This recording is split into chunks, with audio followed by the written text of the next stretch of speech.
자, 먼저 유월절과 예수님과의 관계에 대해서 잠깐 말씀을 드리도록 하겠습니다. 유대인들에게는 독특한 교육 방식이 있다는 걸 아마 잘 아실 겁니다. 아마도 여러 번 나라를 빼앗기거나 후에 2000여 년 동안 나라 없이 전 세계를 떠돌면서도 언어와 문자를 지켜온 것이 아마도 그들만의 독특한 교육 방식 때문이라고 그럴 수도 있을 것입니다.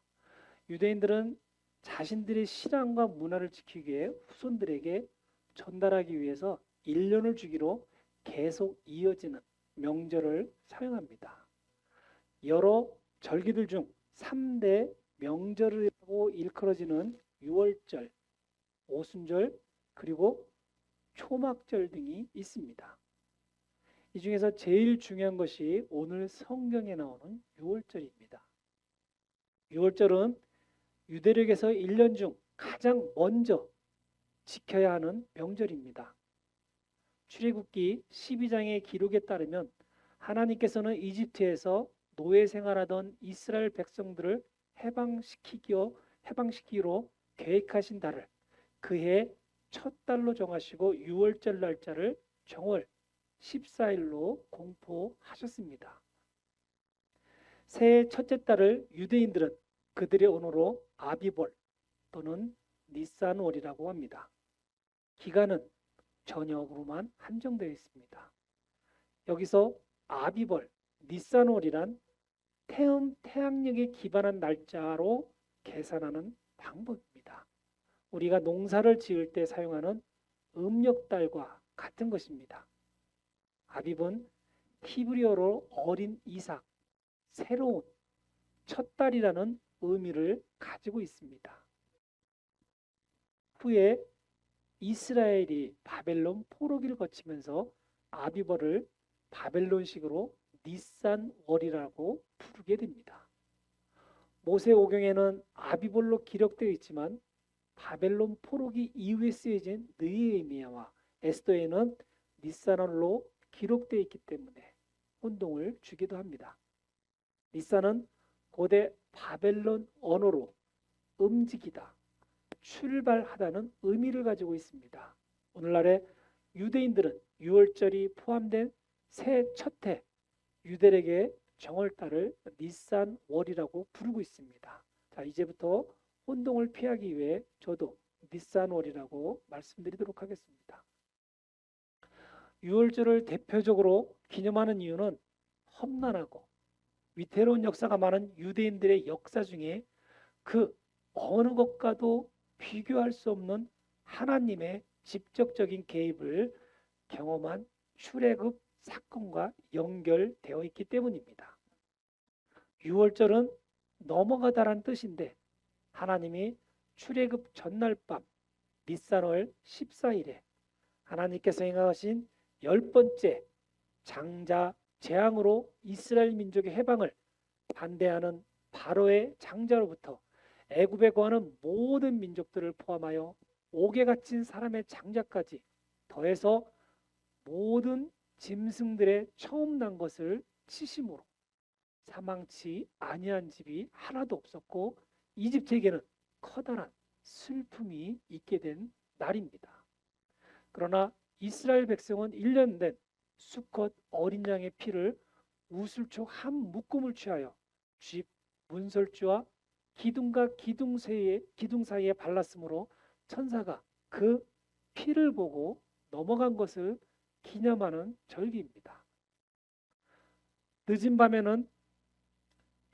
밤에 양고기는 불에 구워서 무교본과 쓰디쓴 나물과 같이 먹었고 먹는 방법은 허리에 띠를 띠고 발에 신을 신고 손에 지팡이를 잡고 아주 급히 먹으며 아침까지 남아있는 모든 음식은 불태워야만 했습니다. 이스라엘 백성이 출애굽한 달인 니산월이 달의 시작 곧 해 첫 달이 되게 하라고 명령하셨으므로 기독교인 우리 종교력으로는 첫 달은 니산월이 되는 것입니다. 실제로 예수님은 양 잡는 날, 곧 유월절 바로 그날 양 잡는 시간에 십자가상에서 대속의 죽음을 맞이하신 것입니다.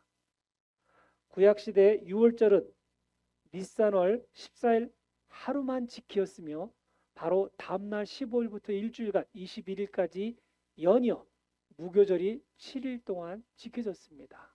그러나 신약에서는 유월절과 무교절이 구분되어 있지 않으며 마태는 26장 17절에 그날의 시점을 무교절의 첫날이라고 하였고 누가는 22장 1절을 통하여 유월절을 통하여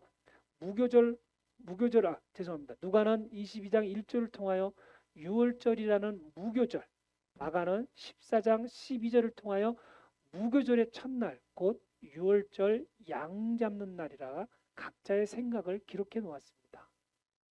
복잡하게 말씀드렸지만 유월절은 아직 신앙이 무엇인지, 예수님의 말씀이 무엇인지조차 파악하지 못하고 있는 제자들과 예수님과의 최후의 만찬 시간이라는 것입니다. 오래전 하나님의 은혜로 출애굽을 통한 노예의 삶으로부터 해방되었던 이스라엘이 하나님의 말씀을 거부하고 자신들의 의지와 욕심대로 산 결과 결국 새의 기쁨을 누려야 하는 시기에 예수님의 십자가 사건이 발생하게 되었다는 것입니다. 이스라엘 사람들은 죽은 나사렛을 살리신 엄청난 능력을 가지신 예수님께서 예루살렘 성으로 오고 있다는 소식과 함께 종려나무 가지를 흔들면서 호산나를 외치고 예수님을 환영했습니다. 한번 잘 생각해 보시기 바랍니다. 여기에는 나라를 독립시키려 전쟁도 불사하려는 엄청난 정치적 요소가 포함되어 있다고 말할 수도 있고 가난과 궁핍한 생활로부터 풍요로운 개인의 삶을 추구하는 민중의 공통된 생각을 포함하고 있다고 생각해도 무방합니다. 하지만 여전히 이스라엘은 예수님께서 굳이 육신의 몸을 가지시고 이 땅에 오신 이유를 알지 못하고 있다는 것입니다. 화면을 보시면 요한복음 12장 13절에 종려나무 가지를 가지고 그분을 맞으러 나아가서 외치되 호산나 찬송하리로다 주의 이름으로 오시는 이스라엘 왕이여 하더라고 기록되어 있습니다. 요한복음은 다른 복음서의 기자들이 정확하게 기록하지 않았던 예수님의 공생의 기간 동안 있었던 일들을 다른 기자들보다 조금 더 세세하게 기록해 놓았는데 그중 하나가 바로 종려나무 가지를 묘사하고 있다는 것입니다. 왜냐하면 마태는 예수님을 왕으로 오신 관점으로 기록하였고 마가는 종으로 오신 관점으로 성경을 기록하였고 누가는 인자로 오신 관점으로 기록해 놓았습니다. 저마다 우리들에게 예수를 표현하는 방식이 다르다는 것입니다. 과연 수많은 무리들이 왜 종려나무 가지를 흔들었겠습니까? 종려나무는 이스라엘 백성들이 광야를 다닐 때 오아시스에서 자주 보았을 법한 나무이며 또한 그들에게 그늘과 양식을 제공해 주던 나무였을 것입니다. 그러므로 유대 랍비들의 해석에 의하면 초막절에 가져와야 하는 종려나무는 광야에서의 삶, 즉 험난한 자신들의 삶을 상징하는 것입니다. 한편 또 다른 면에서 종려나무에 관한 근동 고대인들의 생각은 다산과 풍요를 상징하고 있습니다.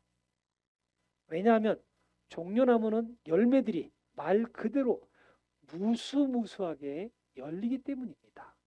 이렇게 셀 수 없이 많이 열리는 열매를 보고 다산과 풍의 의미를 부여하였던 그 시대는 어찌 보면 당연한 것이라 할 수도 있을 것입니다. 히브리어로 종려나무는 타마르라고 합니다. 한국말로는 다말이라는 이름으로 사용하며 여자의 이름으로 다산을 기원하며 붙여진 이름입니다. 그 후 종려나무는 바벨론 포로 시기에 이스라엘 사람들에게는 승리라는 상징으로 바뀝니다. 왜냐하면 종려나무는 죽은 나무에서 다시 새순이 돋고 자라서 열매를 맺는 나무이기 때문입니다. 그래서 이스라엘 사람들은 이 종려나무를 가리켜서 죽음을 이기고 승리하여 다시 사는 나무라는 의미에서 승리라는 상징을 부여했습니다. 자, 이제 어느 정도 이스라엘 사람들이 예수님의 예루살렘 입성에 왜 종려나무 가지를 흔들게 되었는지 이해하실 수 있으실 것입니다. 당시 이스라엘 민족의 어려움을 현실적으로 접근해 보면 이스라엘이 이집트의 속박에서부터 벗어난 절기가 가까워오고 있기에 과거의 경험을 되살려 예루살렘의 백성들이 종려나무 가지를 들고 예수님을 맞이하여 예수님을 로마에 대항하는 선봉장으로 내세워 다시 한번 로마로부터 해방을 쟁취할 수 있는 모세와 같은 지도자로 환영하고 있다는 것입니다. 더해서 이스라엘 백성들은 종려나무 가지를 흔들면서 호산나라고 크게 외치고 있습니다. 호산나, 우리에게도 매우 친숙한 단어입니다. 성가대에서 찬양할 때 많은 곡들 중에서 호산나를 외치기도 합니다. 왜 다른 단어도 많은데 굳이 호산나를 외치고 있겠습니까? 호산나의 의미는 도와주소서, 구원해 주소서입니다. 단순히 길거리에서 음식을 구걸하거나 돈을 구걸하는 것이 아닙니다. 나의 가슴 깊은 곳에서 우러나오는 고통의 부르짖음입니다. 나를 구렁텅이에서 구원하여 달라는 것입니다. 육신과 영혼을 모두 다 구원하여 달라는 것입니다. 로마에 세금으로 다 빼앗겨 배가 고파 죽겠다는 것입니다. 더 이상 희망이 우리에게 없다는 것입니다. 그래서 호산나 호산나 하며 이스라엘을 외쳤던 것입니다.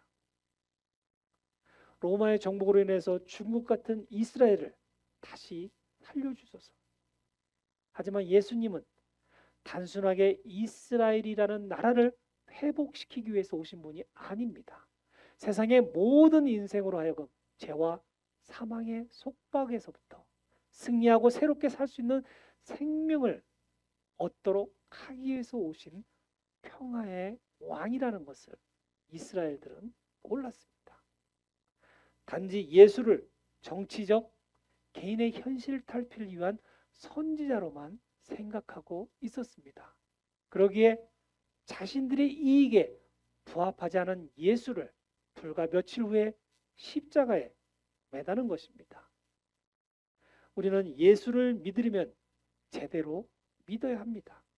물론 이스라엘이 당하고 있는 어려움을 예수님께 호소함으로 나라가 다시 자유를 회복하고 풍요로운 삶을 살 수 있다면 이스라엘은 더할 나위 없이 좋았을 것입니다. 하지만 이스라엘은 자신들의 뒤를 돌아보지 않았습니다. 자신들의 죄를 뉘우치지 않았습니다. 자신들의 잘못을 결코 회개하지 않았습니다. 오로지 내가 지금 힘드니 나를 도와줘야 한다는 현실 탈피를 위한 외침만이 있었을 뿐입니다. 예수님은 회개치 않는 이스라엘을 해방시키려 예루살렘 성에 입성하는 것이 아니라 모든 사람들로 하여금 죄와 사망의 속박에서 진정한 새 생명을 얻도록 하시기 위한 하나님의 뜻을 실행하러 오신 것입니다. 예수님의 예루살렘 입성은 현재를 살아가는 우리를 포함하여 앞으로 계속해서 재림하시기 전까지 계속 이어질 것입니다. 우리는 계속해서 낙이 타고 예루살렘 성에 입성하시는 예수님을 회개를 통한 새로운 신앙의 삶을 살지 않는 한 세상 끝나기 전까지 계속해서 반복적으로 보게 될 것입니다. 사람들은 모릅니다. 왜 예수님은 폼나게 멋있는 말을 타지 않으시고 굳이 작고 예수님을 태우기조차 버거워하는 어린 나귀를 타고 오셨을까? 왜 하필 어린 나귀를 타고 오셨는지 혹시 짐작하시는 분 계십니까? 예수님은 평화의 왕으로 오셨다. 앞서 말씀드렸습니다. 동서고금을 막론하고 말이란 농사에 이용되기에는 물건을 이송하기 위한 수단으로는 극히 제한적으로 사용되었습니다. 대체적으로 말은 나라에서 직접 관리를 하였습니다. 일반 백성이 말을 가지고 있다 하여도 언제든지 전쟁이 나면 징발 가능하였고 오늘날에도 트럭이나 커다란 화물용 자동차를 전쟁이 나면 국가에서 징발할 수 있는 것과 같은 이유입니다. 당연히 말은 가축용보다는 전쟁에서 반드시 있어야 하는 군의 최고의 물품이자 상징을 가지고 있습니다. 오래전 이야기의 전쟁 영화를 한번 보시면 말들이 전사들을 태우고 맨 선봉에서 적군을 향해 용감하게 소리치며 돌진하는 모습들을 볼 수 있으셨을 것입니다. 또한 장군이나 왕들이 하얀 크고 멋진 말들을 타거나 마차를 타고 전쟁을 진두지휘하는 모습들을 보셨을 것입니다. 말은 전쟁의 상징이기도 하지만 말을 타고 있는 용감한 장군 또는 용감한 왕을 묘사하기도 합니다. 아마도 과거나 지금이나 별반 다름없이 똑같은 생각들을 하실 것입니다. 저의 개인적인 추측이지만 만약 예수님께서 말을 타고 예루살렘 성에 입성하셨다면 종려나무 가지를 흔들기보다는 이스라엘 백성들은 저마다 쟁기나 칼, 창 등을 가지고 나와 로마 군인들을 쫓아내자고 함성을 질렀을지도 모릅니다. 만약 그랬다면 지금의 이스라엘은 흔적조차 남겨져 있지 않고 역사 속으로 사라졌을 것입니다. 분명 이스라엘 백성들로부터 예수님은 정치적으로 휘말리게 되었을 것입니다. 로마 군인들 또한 말을 타고 예루살렘 성으로 입성하신 예수님을 적극적으로 저지하였을지도 모릅니다. 누가 판단해도 말을 타고 있는 것은 전쟁을 상징할 수밖에 없었던 시대이었고 사람들의 고정된 생각이었기 때문입니다. 그러나 나귀도 그냥 나귀가 아닌 힘없고 가련해 보이는 어린 나귀를 타고 들어오시는 예수님을 상상해 보시기 바랍니다. 로마 군인들이나 예수를 반대하는 세력들이 보기에도 힘없고 볼품도 없이 초라해 보였을 것입니다. 게다가 자기들이 입고 있던 웃옷을 벗어 길가에 깔고 있는 이스라엘 백성들의 모습을 상상해 보시기 바랍니다. 왕의 행차나 바닥에 레드카펫을 깔지 어린 나귀를 타고 오시는 예수를 위하여 자기들이 입고 있던 누더기 같은 옷을 바닥에 까는 모습을 본 로마 군인들이나 예수를 반대하는 사람들의 생각에는 도저히 예수가 왕 중의 왕으로 보이지 않았을 것입니다. 누가 봐도 개혁가나 전쟁을 위한 장군이나 왕의 위엄은 없었을 것입니다. 그저 평범한 한 명의 선지자가 유월절을 맞이하여 이스라엘 백성들이라면 누구나 참가해야 하는 유월절을 방문하는 유명하고 죽은 사람을 살릴 수 있는 선지자 정도로만 보였을 것입니다. 모든 이에게 평화적으로 예루살렘 성에 입성하시는 모습으로 보였을 것입니다. 당연히 로마인들은 초라하게 보이는 예수의 입성을 그다지 신경 쓰지 않았을 것입니다. 하지만 사두개인들, 바리새인들은 달랐습니다. 그들의 대다수는 신앙을 자신들이 누려야 할 권력의 기반으로 생각하고 있었습니다. 그들의 대다수는 신앙이란 단지 돈을 벌 수 있는 수단 중에 하나였을 뿐입니다. 그들의 대다수는 겉모습은 위대한 신학자이며 하나님의 선지자들처럼 행사하는 외식하는 자들 뿐이었습니다. 모든 이스라엘 사람들과 예수님의 직접적인 12제자조차도 예수님께서 최후의 만찬을 베푸신 후 자신이 십자가에 매달려 죄 많은 인간들을 구원하시려는 것을 전혀 알지 못했습니다. 예수를 통하여 자유로운 나라가 되기를 희망했고 독립된 나라에서 높은 벼슬을 하고 풍요로운 삶을 사는 것을 목적으로 하고만 있었기 때문입니다.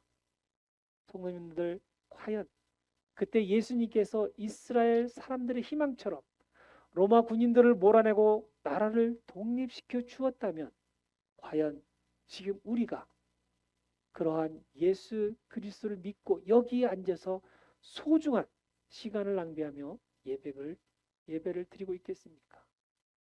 아직도 신앙생활을 하시면서도 돈과 권력이 이 세상에서 최고라고 생각하시는 분들이 많습니다. 과연 이분들과 과거의 이스라엘과 무엇이 다르다고 생각하십니까? 예수님을 보는 눈은 같은데 예수님을 생각하는 방법은 저마다 다릅니다. 왜 다르다고 생각하십니까? 세상에는 닳고 다른 사람들을 똑똑하다 하고 미래가 촉망되는 사람이라고 합니다. 순진하고 착하면 세상 사람들은 그들을 이용해서 자신의 이익을 추구하며 오히려 그런 사람들을 바보라 놀려댑니다. 오늘 말씀에서 예수님은 분명 바보입니다. 왜냐하면 세상 사람들이 왕으로 추대하기를 원했고 따르기를 원했습니다. 하지만 그런 사람들에게 목숨을 내놓으셨습니다. 참으로 바보처럼 느껴집니다. 그러나 저는 여기에 기독교 핵심이 숨어 있다고 생각합니다. 세상의 모든 물질과 권력 욕심에서 자유로워지며 평등해지는 것입니다. 오해하지 마시기 바랍니다. 물질과 권력에 완전히 자유로워질 수는 없는 걸 저도 압니다. 세상에서 필요한 만큼만 가지시고 나머지는 다시 세상으로 돌려주어야 한다는 것입니다. 진정한 학자는 자신만의 지식을 쌓는 것이 아니고 그 지식을 사회에 환원시켜 세계를 안전하게 하고 편안케 하는 것입니다. 군인은 피나는 반복대 훈련과 경험을 쌓아 자신을 지키는 것이 아니고 자신의 가족과 나라를 지켜내는 것입니다. 부를 쌓은 거대한 기업들은 다시 그 부를 사회로 환원시키는 것이 도리인 것입니다. 진정한 신앙인은 예수님처럼 자신의 모든 것을 내려놓는 것입니다. 자존심, 자만심, 세상에 대한 욕심을 말입니다. 저는 성도님들이 그동안 어떠한 삶을 살아셨는지 잘 모릅니다. 그리고 어떠한 신앙의 목적을 가지고 신앙생활 하시는지 잘 모릅니다. 한 명의 목회자로서 열심을 다하지 못한 저의 불찰이기도 하며 능력이 부족한 저의 한계이기도 합니다. 하지만 성도님들에게 지금처럼 생활하시는 것을 뒤돌아 보시기를 말씀드리고 싶습니다. 뚜렷한 목적을 가지고 생활을 하고 계신지 한번 자신의 뒤를 돌아보라 말씀드리고 싶습니다. 인간적으로 말하자면 예수님께서 무엇이 모자라서 무엇이 답답해서 자신의 생목숨을 우리에게 내놓으셨겠습니까? 그렇다고 당신의 제자들이 제대로 당신의 사역을 이해하기나 했습니까? 예수님의 사역을 이해하는 데는 엄청난 오랜 시간이 걸렸습니다. 그래도 다행인 것은 과거의 잘못을 우리는 알게 되었습니다. 현대의 모든 신앙인들은 진정한 예수의 예루살렘 성의 입성이 무슨 의미가 있는지 알고 있습니다. 그러면 우리는 그렇게는 못하더라도 예수님의 발꿈치를 잡으려 노력은 해야 한다는 것입니다. 저는 현대의 신앙인들이라고 스스로 자처한다면 이 정도의 노력은 누구나 다 해야 한다고 믿습니다. 오늘 말씀의 헛된 망상과 꿈을 가진 이스라엘 사람들이 예수를 환영하는 모습을 보았습니다. 아마 현재를 살아가는 우리와 별반 다름이 없음을 알 것입니다. 그래도 우리 성도님들만큼 최소한 이스라엘과 같은 헛된 망상과 꿈을 가지고 이 세상을 살아가지 않는 신앙인들이 되시기를 바랍니다. 다음 주는 부활절입니다. 이번 주간은 고난주간입니다. 1년 중 이번 주간만이라도 나의 죄를 구속해 주신 예수님에 대하여 감사하는 깊은 묵상을 가지시는 성도님들 되시기를 희망합니다. 바쁘신 거 알지만 고난주간 중 깊은 묵상을 통해 내가 실천할 수 있는 신앙생활을 또한 계획하실 수 있는 우리 성도님들 되시기를 주 예수 그리스도 이름으로 간절히 축원드리겠습니다.